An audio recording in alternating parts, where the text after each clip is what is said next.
if we reflect back upon, I don't know, let's say a couple of 3 months, for those of you that have been around that long, if not, for as many videos as you have watched about myself and others discussing certain things like truth and Christ and religion and other aspects of what it is to be human. If we ask ourselves, what have we gleaned, then maybe some of the most pensive of us would think, yeah, well, I've learnt something else from some other people's opinions. And you may ask yourself, has that information been useful to me? And doubtless you would have added to your repertoire of things that you've heard and learnt, but it wouldn't have changed how you feel about what you think.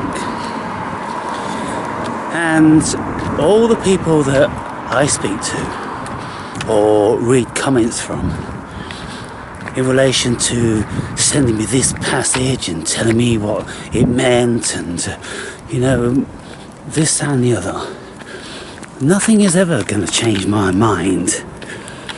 A few lines from what someone said, or even I can listen to Russell Brand or Jordan Peterson or Jonathan Pageau interpreting biblical scripture and speaking their truth, but when you look into it, none of them know. None of them have any certainty about anything, because how could they? It's all speculation, and there is a trillion speculations about the same lines and verses that anyone would come upon. So one thing was really significant. One of the viewers sent me a video between Jordan Peterson and a young guy. Apparently he's only about 25 years old. He's got his own philosophical channel. He's not religious. And I'm thinking now of what the channel's called. Cosmic Skepticism. Skepticism spelled with a K. And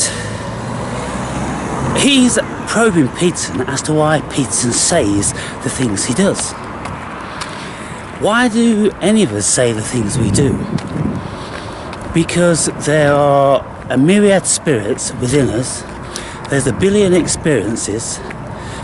There are a whole number of energies jousting and vying for supremacy. Those of us who have an internal dialogue are well aware that we are invariably always in two minds about what we think. Because look, I don't get it why people don't have an internal dialogue or monologue. We have two independently working hemispheres of the brain. They both work in very different ways, and they are joined together by the corpus callosum, this network of nerves that join the two hemispheres together. And when this corpus callosum, which is like, we've all seen these connectors in computer motherboards, just like, say like 100 different wires, flat, which connect other facets of the computer. Yeah, we've seen those. Well, the corpus callosum is very much like that, and it connects the two hemispheres. And so the two hemispheres have to have a reason for being independent of each other, but joined via communication pathways. And when people have prefrontal lobe epilepsy, it is often the case that the corpus callosum is severed to prevent the whole brain from having a seizure. And so the seizure is only localized then to one hemisphere, which leaves the other hemisphere free to manage the body. And so when I look at the split hemisphere, and one side, the right, is supposed to be for imagination and music and art and, you know, all these sorts of wonderful things. And then the left brain is for math and language and everyday living. Well, doesn't it stand to reason that we're going to get two voices coming from those brains? And I've always been under the assumption that people must have two voices, one from each side of the brain. So therefore, everybody would have an internal dialogue. But that doesn't seem to be the case. And more shocking, that many, many people don't even appear to have an internal monologue. They don't talk to themselves in their heads. And that's just bizarre. I can't get my head around it. I can't imagine how that would work. I've been a psychoanalyst and a therapist for many years, and during these years I've consulted with clients that have come to me for some sort of advice about what's going on in their mind, and I've listened to them. And from what I can recall, the people that have come to me have issues with too much thinking. And so, could we speculate that the ability to think can often get out of control and become somewhat of a virus if we can't turn it off? How many of you guys have incessant thoughts going round and round and round, and they just wear you out? Thoughts that are in a loop, and stupid voices in your head, negative voices, and derogatory voices, voices that just catastrophize and just take you down. And they're not lending themselves to reason, they're just exhibits of fear. If like fear programs, just in a loop, everything that the ego sees, it turns into a fear dialogue. Oh, well, what if this and what if that, and don't do this and don't do that, and round and round and round and round. Then these thoughts turn into obsessive compulsions, and then we get things like OCD, and we get, I don't know, varying levels of schizophrenia. When the mind has gone feral, it's gone rogue, it's no longer manageable or controllable. The thoughts just keep coming. How many of us say that we don't know where our thoughts come from? How can any of us ever say that we are the author of our thoughts? Particularly in view of the fact when we get so many thoughts that we just don't want, and they're so random and they're so obscure, it's kind of like, where the fuck that shit come from? And so many people have concluded that we are not the authors of our own thoughts. And I would think, from what I know about psychology, that nobody has a single clue about the mind. And the closest anyone's ever come are people like Sigmund Freud and Carl Jung, who were very popular, 100 years ago, or a bit less. Where are all these people that, should be informing us about the mind? It's impenetrable. And only in recent times have we been hearing about people who don't have an internal monologue, people who have an internal dialogue, people who don't have an internal dialogue, people who see in pictures, people who have very vivid pictures when they close their mind of thought representations, and others like me with aphantasia who do not. I don't see anything when I close my eyes and I have thoughts, but I can picture things very, very vividly under other circumstances. And so I was speaking to my daughter early on because I was having my lying down hours meditation with 432 hertz, where I drift in and out of consciousness. And during that period, I saw her this close to me, absolutely explicitly clear in the greatest of detail. And I was speaking with her, and so I can see things in my mind's eye, in my consciousness, in the greatest of clarity during certain circumstances, but it's never with everyday egoic consciousness. That doesn't work for me. I don't see anything. I think in what I term as Platonic forms. Plato spoke about the only thing in this existence is ideas, Platonic forms, the things that we think of, the forms that we think of, the ideas that we think of, and then we project out onto the world. And so I always say, well, can you imagine a chair? And then people go, oh yeah, I can see a chair. And I say, what sort of chair do you see? Oh yeah, it's a blue chair, it's a gold chair, it's a chrome chair, or whatever. They've got a specific chair.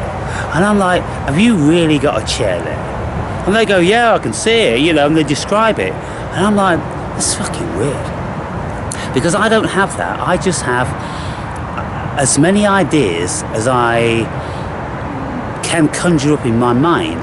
If someone says to me, picture in your mind's eye a chair, I'll go, okay. And, you know, I would say, well, what sort of chair? And they would say, oh, just a chair. And I go, well, I can't picture just a chair. I can start to think about all the chairs that I've ever seen in my life. I can start to use my imagination how to build new chairs that I've never seen. I can go on and on and on, probably infinitely doing that, but I will never ever see one chair.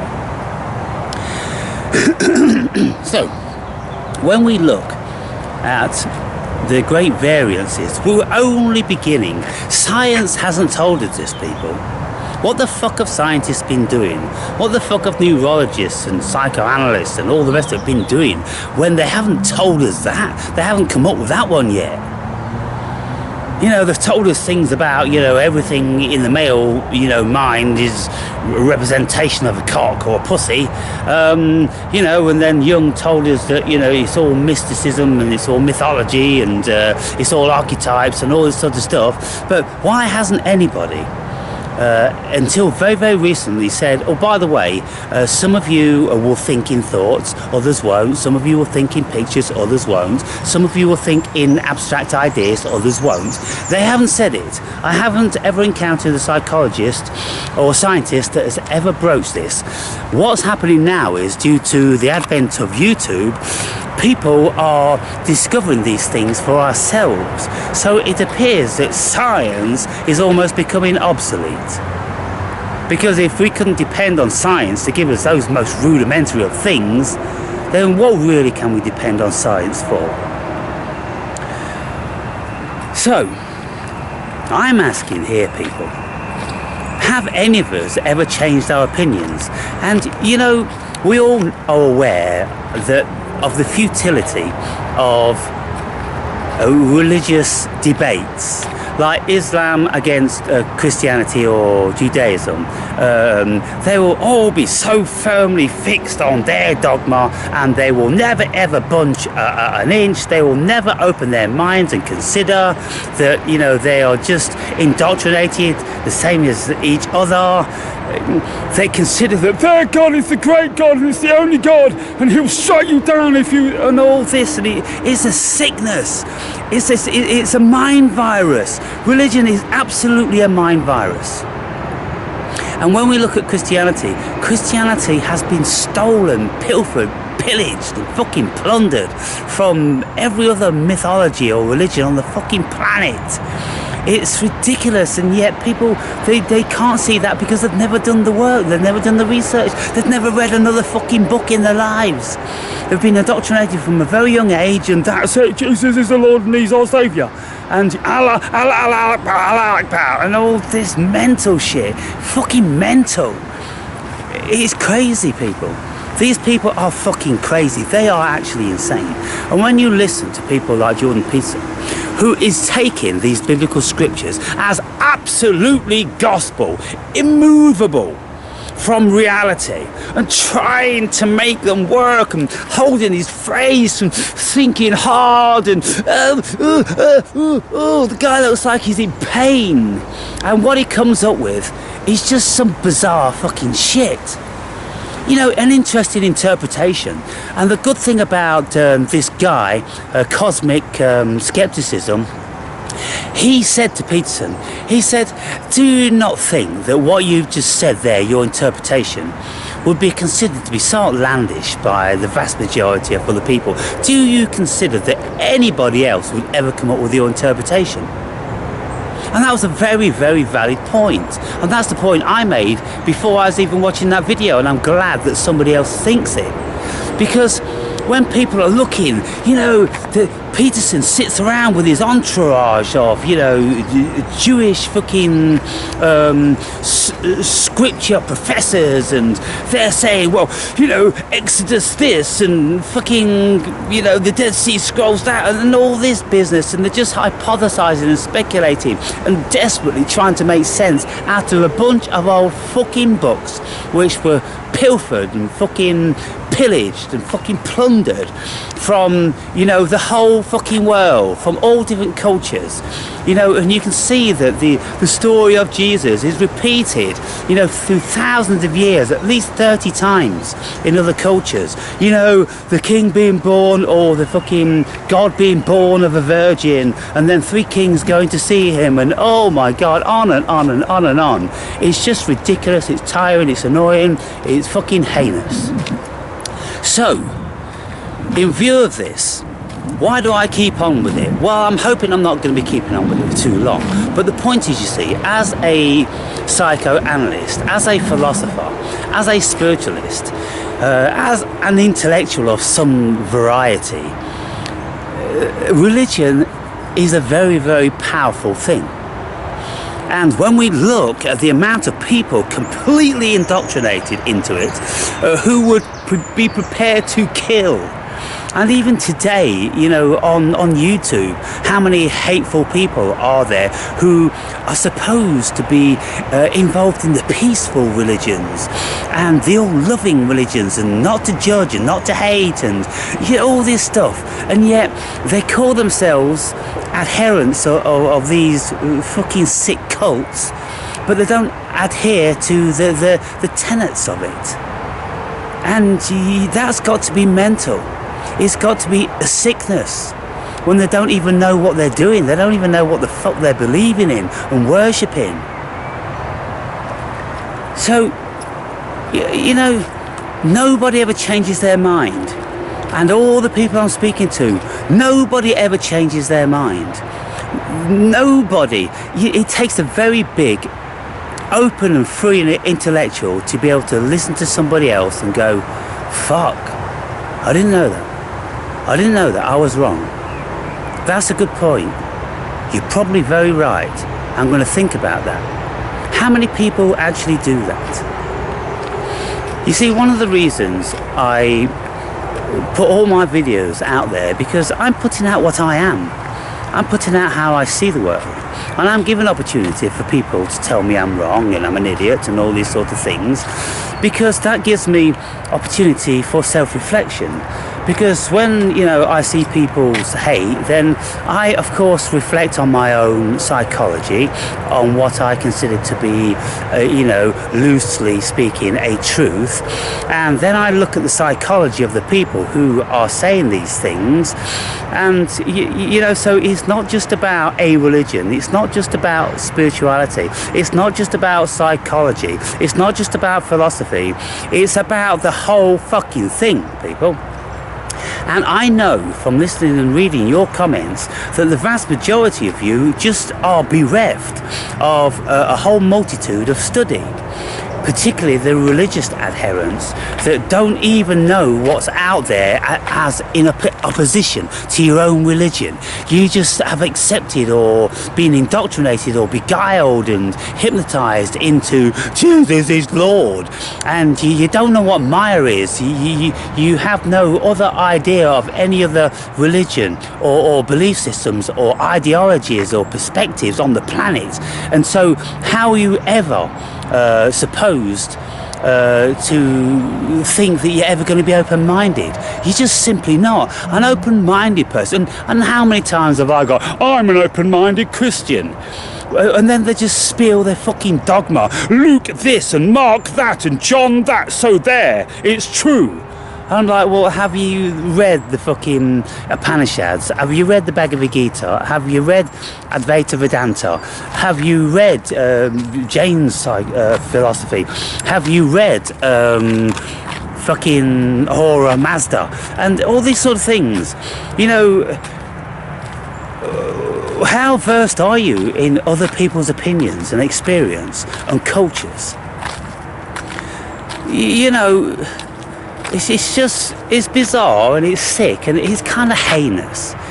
You know, I have a real, I've got a bitter taste in my mouth when it comes to ignorance. There's nothing worse than ignorance, people. And so people who are simply not prepared to put the enormous amount of work in, they should really shut the fuck up. If you haven't put an enormous amount of work in, if you aren't constantly listening to and reading a whole broad array of subject matter, you should shut the fuck up. You know, and this mostly is directed to Christians. Just shut the fuck up. And so, when I'm listening to this cosmic skeptic, and I started to read a few of the comments, and it's, oh, thank you, Dr. Peterson, for speaking with this person. Oh, it's wonderful to listen to your dialect, and oh, it's been so helpful, and it's wonderful to just know that people like you are about. And it's like, it's because they're all bewildered. They think they have an adherence with a certain philosophy, but they've got no fucking idea what the philosophy means, because it's all topsy-turvy, inside out, upside down, collection of plagiarized fucking claptrap, half-truths, semi-truths, quarter-truths, non-truths. It's all fucking shit, people, at the end of the day. The Bible's full of fucking shit. Stories upon stories upon stories being pilfered and plagiarized from every fucking where. And, you know, and so, yeah, I've been looking and studying to see if there's any reality in this, if there's any truth in this, if there's anything that we can be found to extract out of it and be useful. And to be fair, I found that there isn't. There's just a bunch of crap. But being versed in human psychology, I can see very, very clearly that it's an attempt to contain human psychology and to control the actions of human beings and to guide them into benevolence and away from malevolence. That, in and of itself, is the only fucking thing that's positive in these biblical scriptures. And okay, it's a fair attempt. It's a fair attempt. Don't covert your neighbour's ox. And, you know, really?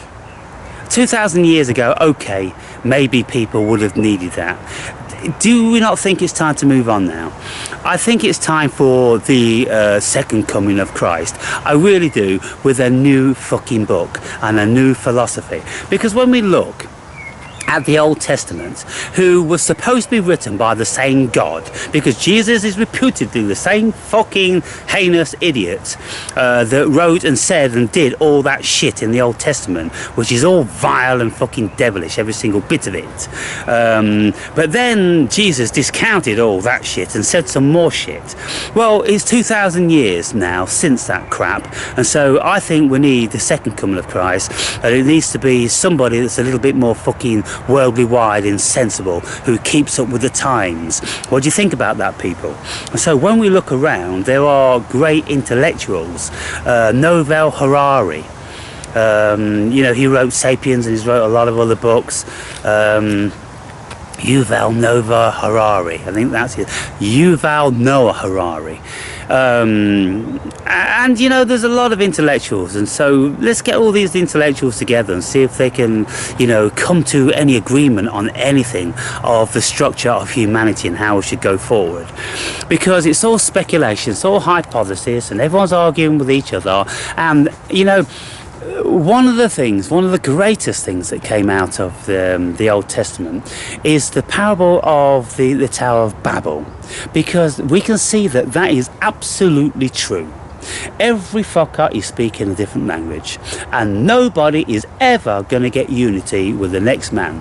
And even in the power structures, you've always got, just like it says in the Bible, in the Old Testament, when God was sitting there cushy and it's all great, and sitting at his right hand side was Satan, and he was a wonderful, beautiful angel, and then he turned feral and decided he wanted to go and do things on his own, and then all of a sudden, you see, it broke down. It just does, people. Humans break down. We don't have this cohesion. It's a fantasy that the human being is ever going to have this utopian cohesion.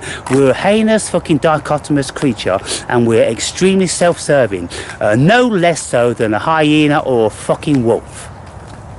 We are absolutely, completely and utterly self-serving. And even if on occasion we do act benevolent now and again, it is still to serve ourselves, whether in the short term or long term. And even if, oh, I'm doing everything because I love people, well, you're doing something because you want the love of other people, because you feel empty and vacuous and insecure. Somewhere down the line there's a fucking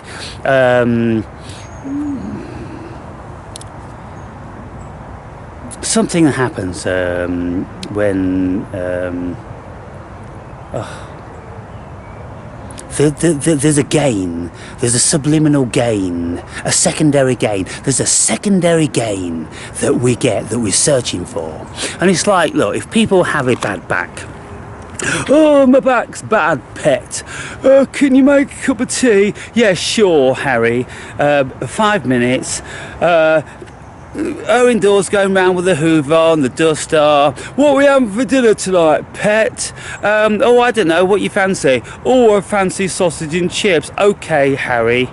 Oh, you going to the shop, pet? Well, can't you go? Oh, it's my back that's bad, pet. And so can you see what happens if someone's got an ailment that they've worked out it serves them? That's a secondary gain. And so it's kind of like they're gaining from their illness, and then they become deceptive with it, and everything's like, oh, I'd love to help you with the washing up, pet, but oh, it's my back, I'm gonna sit down and drink my beer. Yeah, you know. And how much of this shit goes on, people? How much of this shit goes on? And so yeah, you know, I'm you know, toying. I want to move direction. I want to change direction, because it's fruitless. Engaging in religious discourses and silly arguments and all that, it is fruitless. Nothing comes out of it. And you know, I know that I am the only thing that exists. I am that I am, and so I am only arguing with myself, and I can do it standing in front of a mirror, or you know, lying in fucking bed. So why do I need to make videos about it and get other people's opinions? Because you know, I can come up with all those opinions myself, because there's nothing new under the sun. And so I asked myself, well, how have I grown from making these videos? And to be fair, I can't say I have. How I have grown is by having experience, and all the experiences I've written about in my book, which were very fucking kick-ass experiences that the very, very fucking select few ever will encounter, so it would appear.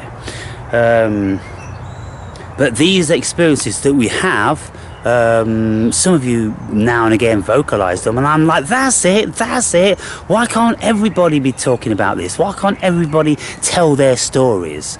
You know, do they have them? Is it like that they don't have an internal monologue, so they can't think for them fucking selves? So it must be very much like that, because I get so many people telling me, oh, I can't speak like you do, I can't write like you do, my thoughts don't come to me like you do, and I'm like, what sort of a fucking brain you got?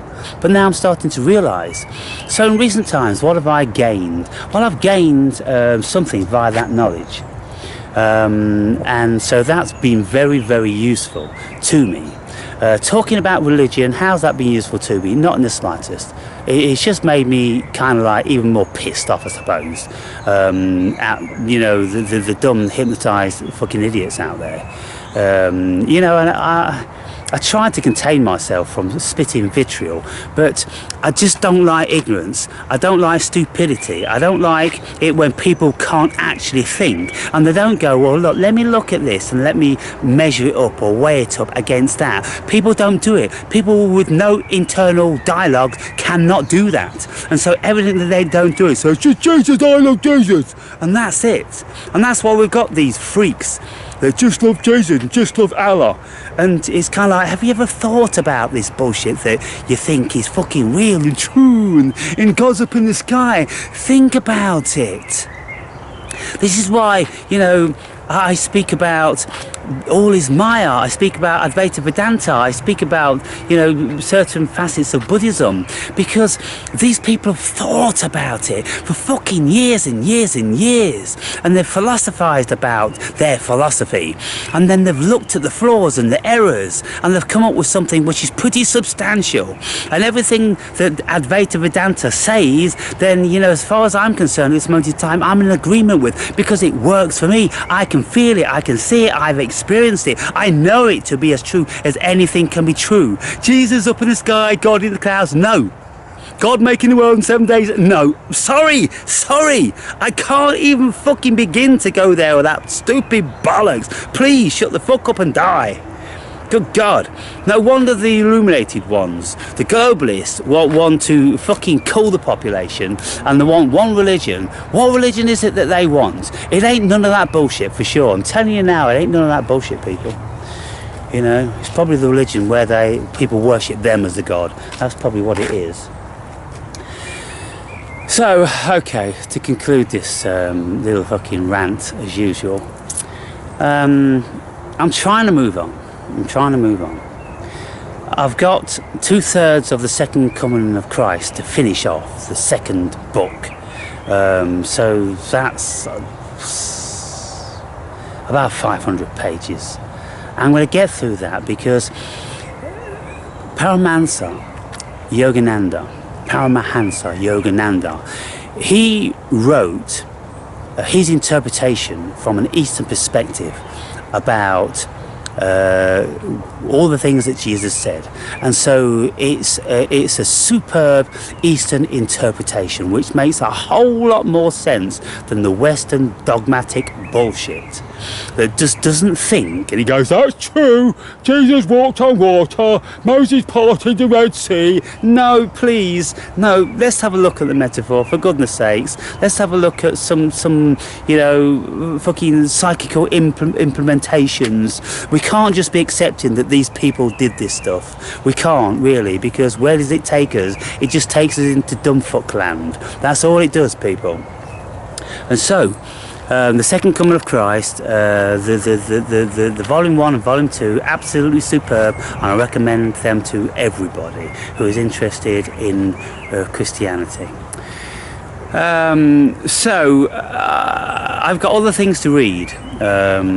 I've got Julius Evola, to begin with, 2 or 3 books on him, and then I've got some other philosophers, and just see where that stuff takes me, and, you know, what it brings out in me. I've got 2 or 3 more books to write, and I should be writing them really now, because they're just, all the information is just sitting there, you know, kind of like, you know, on one side of my head. It's all there, it's just waiting to be freed. So I've got that stuff to do.